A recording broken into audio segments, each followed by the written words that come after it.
Hello and welcome to World News, bringing you the latest updates from around the world. To keep you informed and informed. Iran's so-called dancing missile is creating serious problems for both the United States and Israel, and the situation is getting worse, much worse. This missile, known as the Sejil-2, is not just another ballistic weapon. It represents a shift, a new kind of threat that modern defense systems are struggling to handle. And like you can see, this missile doesn't behave like a normal one. It doesn't follow a straight path. It doesn't stay predictable.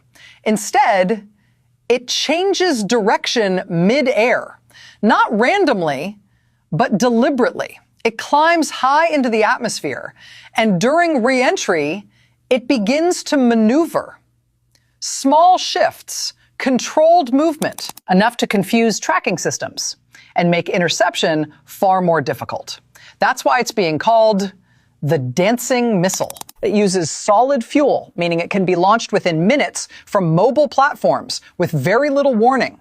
It can carry a warhead of up to 1,000 kilograms and travel up to 2,500 kilometers. And while no system is truly impossible to stop, this one is designed to make interception harder, slower, and more expensive.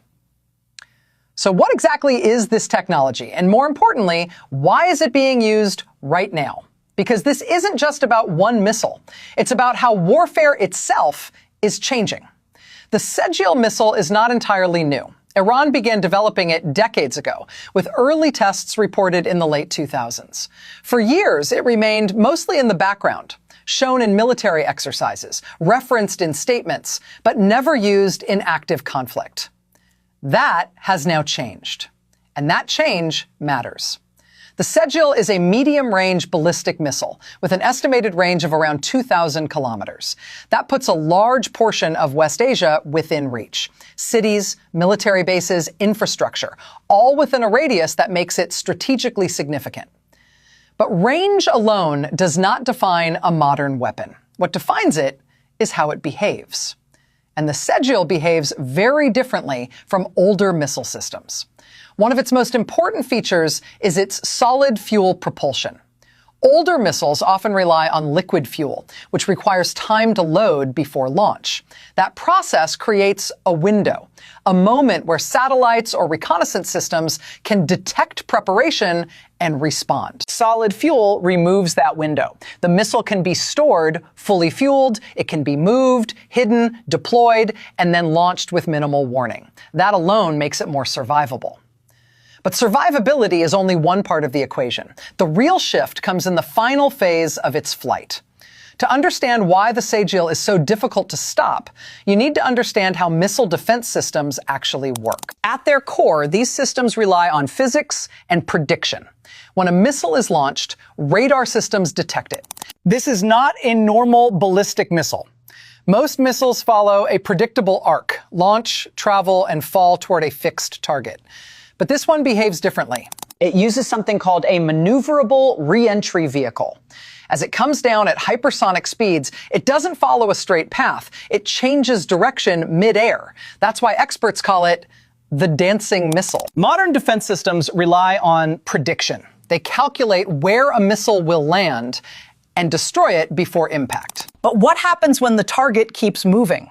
The calculation fails. Interceptors miss.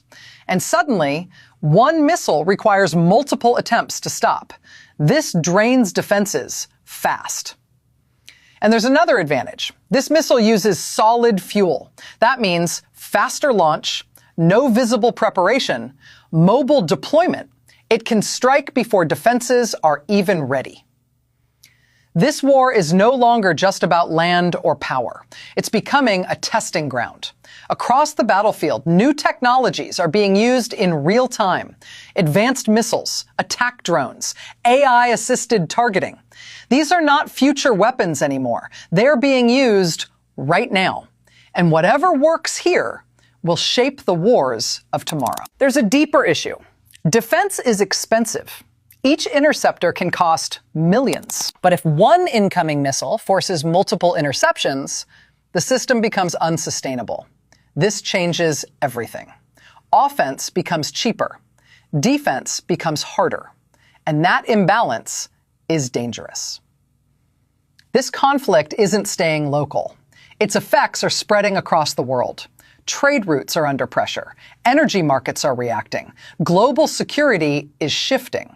This is no longer just a war. It's a signal that the future of warfare has already begun. The dancing missile is not just a weapon. It's a warning. Warfare is evolving fast. And the real question is, are we ready for what comes next? Now here's where things get serious. This missile doesn't just challenge defense systems. It breaks the way they work. Most modern air defense relies on prediction. Systems calculate the missile's path, then launch an interceptor to meet it at a precise point. It's a game of math. But the moment that missile starts changing direction, that math collapses. The system is no longer tracking a fixed target. It's chasing something that keeps shifting in real time. And that creates a huge problem. Because instead of firing one interceptor, you now need multiple. Sometimes 2, sometimes 3, just to stop a single incoming threat. And every interceptor costs millions. So with every launch, defense systems are burning through resources faster than they can replace them. Now add another layer. This missile uses solid fuel. That means it doesn't need long preparation before launch. No fueling trucks, no visible setup. It can be launched quickly from mobile platforms and from locations that are hard to detect. In simple terms, by the time you realize it's coming, it may already be too late. And there's one more detail that makes it even harder to stop. Speed. We're talking about hypersonic velocity, faster than 5 times the speed of sound. At that speed, reaction time shrinks to minutes, sometimes seconds. So now imagine this combination. A missile that is fast, unpredictable, and launched with almost no warning. That's not just a weapon. That's a system designed to overwhelm defenses. And this is exactly why experts are paying close attention.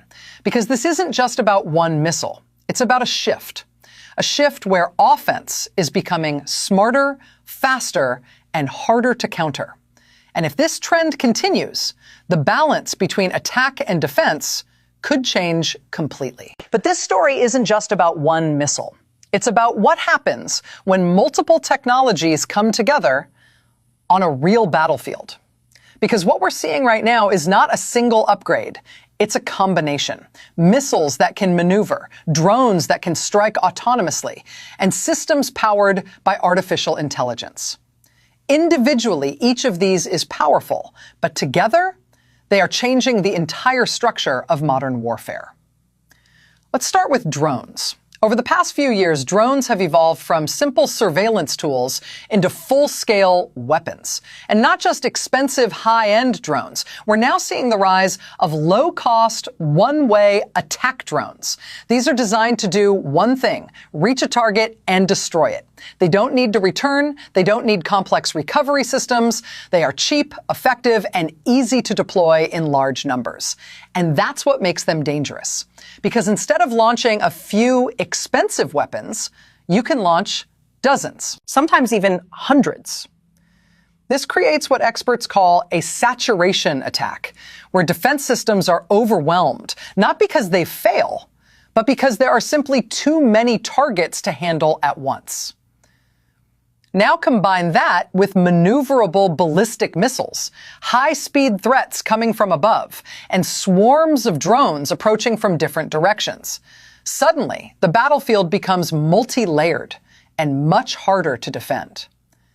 Air defense systems have to make split-second decisions. Which threat do you intercept first? The fast-moving missile that could hit in minutes, or the incoming drones that are closing in from multiple angles? Every decision carries risk. Every second matters. And this is where artificial intelligence enters the picture. Modern militaries are increasingly using AI-assisted targeting systems. These systems can process massive amounts of data in real time. They analyze radar signals, satellite imagery, and battlefield inputs, and help prioritize targets. In theory, this makes response faster, more efficient, more accurate.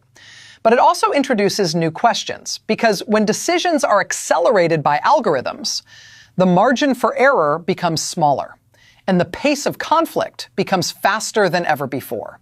What used to take minutes now happens in seconds. And that speed changes everything. It reduces the time available for human judgment, it increases the pressure on decision makers, and it creates a battlefield where actions and reactions happen almost instantly. Now let's step back and look at the bigger picture. What does all of this mean? It means that warfare is entering a new phase, a phase where technology is not just supporting combat, it is defining it. And this shift has consequences, because as offensive systems become more advanced, defensive systems are forced to adapt. But adaptation takes time, and time is something that modern warfare is running out of. Let's talk about cost, because this is where things become even more complicated. Launching a drone can be relatively cheap. Launching a missile, while more expensive, is still often cheaper than stopping it. But intercepting these threats, that's where the cost rises dramatically. Each interceptor missile can cost hundreds of thousands, even millions of dollars. Now imagine using 2 or 3 interceptors to stop a single incoming missile, or deploying expensive defense systems to shoot down low-cost drones. This creates an imbalance, where the attacker spends less and the defender spends more. Over time, that imbalance becomes unsustainable. It puts pressure on resources, on production, on logistics, and eventually on strategy itself, because no system can operate indefinitely under that kind of strain. And this is exactly why experts are concerned, because the goal of these new weapons is not just to strike targets, it's to exhaust defenses, to force systems into overuse, to push them to their limits. And once those limits are reached, the consequences can be significant. Now consider another layer, mobility. In the past, many missile systems relied on fixed launch sites, bases, silos, and known facilities. These could be tracked, targeted, destroyed. But modern systems are different. They are mobile, mounted on trucks, hidden, relocated frequently. This makes them much harder to eliminate. Even if infrastructure is damaged, the launch capability can survive and continue operating. This changes how conflicts unfold, because destroying facilities is no longer enough. You have to find and track moving targets in real time across large areas. And that is incredibly difficult, especially in complex environments. Now add one more factor, uncertainty. In any conflict, information is never perfect. Reports can be incomplete. Assessments can be inaccurate. And both sides may present different narratives. One side may claim success, the other may deny losses. And somewhere in between, the reality continues to evolve. This uncertainty makes it harder to measure progress, harder to predict outcomes, and harder to plan next steps. And while all of this is happening on the battlefield, the effects are not staying there. They are spreading outward into the global system. Because modern conflicts don't exist in isolation. They affect trade routes, energy supplies, financial markets, even civilian infrastructure. When tensions rise in key regions, shipping routes can be disrupted, insurance costs can increase, prices can fluctuate, and global markets react, sometimes instantly.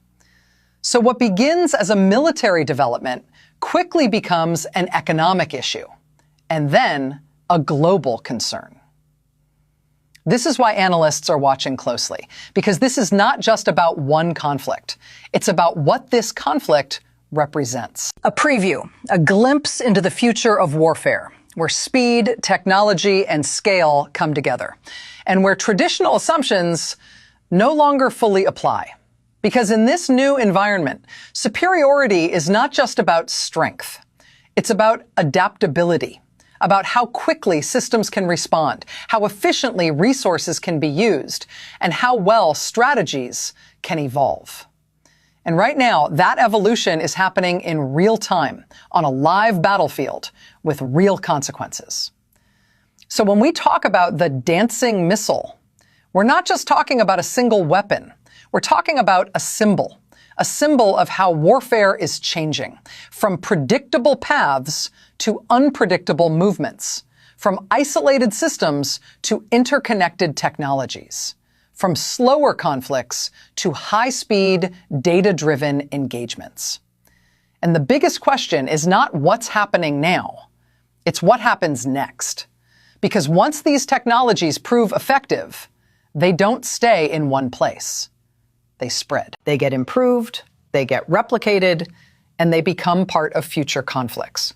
That's how military evolution works, step by step, conflict by conflict, innovation by innovation. So what we are witnessing may not just be a moment. It may be the beginning of a shift toward a new kind of warfare, one that is faster, more complex, and far less predictable than anything before it. And if that's the case, then the real challenge is not just keeping up, it's understanding what comes next before it arrives.